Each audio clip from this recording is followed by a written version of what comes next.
আমাদের সিস্টেম এই মাঘে রমাদান ঢোকার আগে অন্যান্য মাসে যেমন ছিল এমন যেন না থাকে, আমরা চেঞ্জ করি। নবীজি বলেছেন এই মাসে নফল ইবাদত করলে ফরজের সমতুল্য সওয়াব। নফল ইবাদত আসরের নামাজের আগে 4 রাকাত সুন্নত, এটা সুন্নতে জায়েদা। যদি কেউ আদায় করে সব পাবে, যদি কেউ আদায় না করে তাহলে গুনাহ হবে না। এখন মনে করেন এই সুন্নতি রমজানেও স্টার্ট কোন মুসলিম পড়ে, নবীজি বলেন এই সুন্নত ফরজের সমতুল্য সওয়াব পাবে। এত দাম এই মাসে, এই মাসটার ভিতরে এত দাম।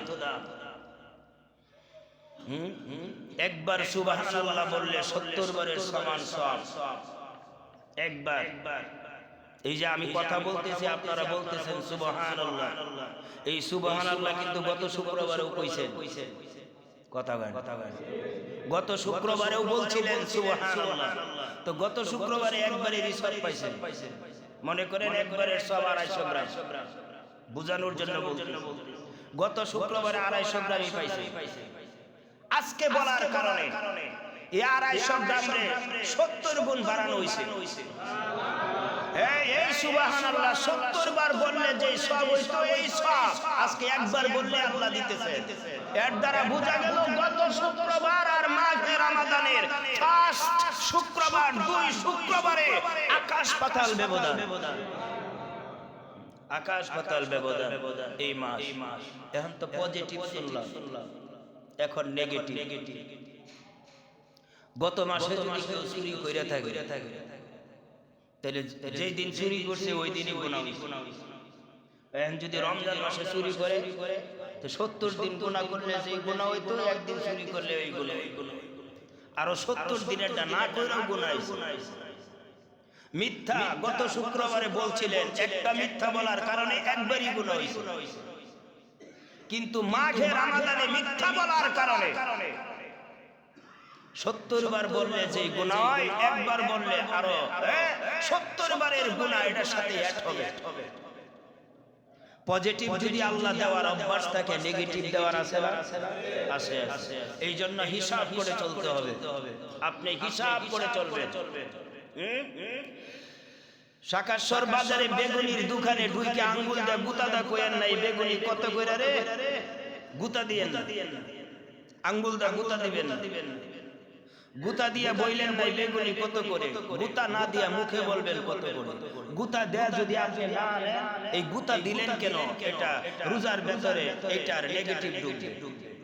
গুতা দিবেন না, দূর থেকে বলবেন। আঙ্গুর টাচ করে কইেন না আঙ্গুর কত টাকা কেজি, মুখে বলবেন ভাই ওই যে আঙ্গুরটা ওই যে এই দক্ষিণেরটা এইভাবে বইলা বলবেন এটার কেজি কত। ওই টাচ করেন না, টাচ করার পরে যদি না নেন তাহলে এটার গুনাহ রোজার ভিতরে ঢুকবে। রোজা ছাড়াও কোনদিন কোনো কিছু কিনতে চাইলাম না আগে টাচ করেন না, তার কারণ আগে যে টাচ করছেন এই মালটা ওই বেটা দেওয়া তো কথা কই না। টাকা দেওয়ার পরে মাইপে যেটা আমারে দিছে এইটা আমার, কিন্তু আপনি যে পুরা দোকানের মালের ভেতরে বেগুনি গুতা মারলেন, এখনো টাকা দিলেন না। এইটাই যে আপনি কিনবেন এখনো নির্দিষ্ট হলো না, এর আগেই গুতা মাইরা দিলেন। যদি দোকানদার রাগ হয়, আপনি যদি না নেন আর আরেক বেটার মালে গুতা দেন কে? এই জন্য মাঘে রমাদানে এই কাজ করা যাবে না। রমজানের আগে তো জায়েজই নাই, রমজানে যদি করেন তাহলে ওই যে নেগেটিভ বাইরে যাবে, সবের আশায় গুনাহ রিজার্ভ হয়ে যাবে। এই জন্য হিসাব করে চলতে হবে। কথা বলার সময় জবানকে সেট দিবেন, যা মন চায় তা কইেন না। বন্ধু 5 জন মিলে বসছেন, বৈশা যা মন চাইতেছে তাই আপনি বলা স্টার্ট করে দিয়েছেন। এর ভিতরে গীবত, এর ভিতরে তহম্মত, এর ভিতরে মিথ্যা, এর ভিতরে হিংসা, এর ভিতরে অহংকারের ভাব যদি বেড়ে যায় তাহলে আপনি যে রোজা রাখলেন এইটার ভিতরে খালি নেগেটিভ ঢুকতেই থাকবে, ঢুকতেই থাকবে, নেগেটিভ ঢুকতেই থাকবে। আপনি 3 নাম্বার সবিন তেল কিনছেন, 3 নাম্বার কিনা ঘরের ভিতরে রাখছেন, রাত্রে রাখলেন, সকালে উঠে দেন আধা কেজি নিচে বয়ে বসে না বসে আধা কেজি নিচে বসে গেছে। এক নাম্বারটা বসবে, হ্যাঁ 3 নাম্বারটা কিনলেন আধা কেজি বসে গেছে। আপনি তেলই কিনলেন 1 কেজি, আধা কেজি সকালে বসে গেছে, সকালে পাখাবে, আপনার ওয়াইফে দেখবেন আপনার সাথে ঝগড়া, তেলই আল্লাহ 1 কেজি আধা কেজি বয়ে গেছে, ওইটারে মালিশ করুন এই সময়। এই জন্য এটা মাঘে রমাদান, সবই তো আমার আধা কেজি 250 গ্রাম যদি এইগুলি করে জায়গাতে বাসুন কেমনে, সবই তো রাখতারি না জায়গা সব। এই যে জাবরা ধরে রাখি সব থাকে না জায়গা। মাঘে রমাদানে আঙ্গুল সেভ, চোখ সেভ, মেমোরি সেভ, জবান সেভ, কদম সেভ, যেখানেই যাবেন হিসাব করে যাবেন।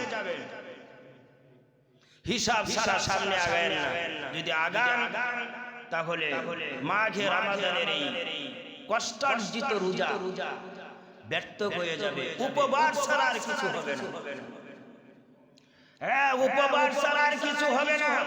কারো অন্তরে অন্যায় ভাবে আঘাত দিয়ে না, আঘাতের দ্বারা যদি ওই রোজাদারটা আপনার বিপক্ষে আল্লাহকে কথা বলে, রোজাদারদের কথা আল্লাহ শুনে, আল্লাহ শুনেন, আল্লাহ শুনেন। এটা চারটিখানি কথা না।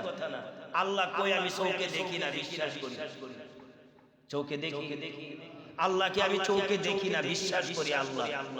এই বিশ্বাসটার উপরে কত ভয় আমাদের, একবার কিন্তু আমরা এটি হিসাব করি না। এই বিশ্বাসটার উপরে আমানতু বিল্লাহ, আল্লাহর উপর ঈমান এনেছি, বিশ্বাস করেছি। এই বিশ্বাসের উপরে আমার কতটা ভয়। আমি সুবহে সাদেক থেকে রোজার নিয়ত করেছি, এখন চলছি সূর্যাস্ত পর্যন্ত আমি চলবো। এটা ঈমানের একটা ইম্পর্টেন্ট পরীক্ষা। আমি আল্লাহকে বিশ্বাস করি দেখে রোজা রাখছি। আমি ইচ্ছা করলে যে কোনো সময়, হ্যাঁ যে কোনো ভাবে এই শাকাশ্বরের কেউ দেখবে না আমি কোথায় বসে বসে খাবো, দেখবেন কেউ দেখবে না আমি কোথায় বসে বসে খাবো। কত ঈমান কত মজবুত আমাদের। শাকাশ্বরের কেউ দেখবে না আমি কোথায় খাবো, তবে অন্তরে বড় বিশ্বাস আল্লাহ দেখবে। আল্লাহ কত বড় একটা বিশ্বাস। আল্লাহ কি শুধু এই মাস্টার এত দান দিয়েছেন? আল্লাহ কয় নফল ইবাদত করলে ফরজের সমতুল্য সব দেই। একবার আলহামদুলিল্লাহি রাব্বিল আলামিন এই আয়াত পড়লে 70 বার করার সব দেই। এটা অযথা দেই না, এটার ভিতরে কারণ আছে। এই যে আল্লাহরে বিশ্বাস করলাম, আল্লাহ আমি তোমারে বিশ্বাস করেছি, এই বিশ্বাসের প্রতি অটল থাইকা আমি খাইতে পারি, রোজা শেষ করে দিতে পারি, যে কোনো জায়গায় বসে বসে আমি আমার মন মতো কাজ করতে পারি। না বিশ্বাস হইল আমি তো আল্লাহরে বিশ্বাস করি। আল্লাহ আমারে দেখে, দরজা বন্ধ করলেও দেখে, ছাদের উপরেও দেখে, পানির তলদেশেও দেখে, এসি রুমের ভিতরেও আল্লাহর দেখা থেকে আমি অগুছরে যাওয়ার সিস্টেম পৃথিবীতে নাই, পৃথিবীতে নাই। সুতরাং এতটা বিশ্বাস আমি আল্লাহকে করি, এতটা বিশ্বাসী আমি আল্লাহকে করি।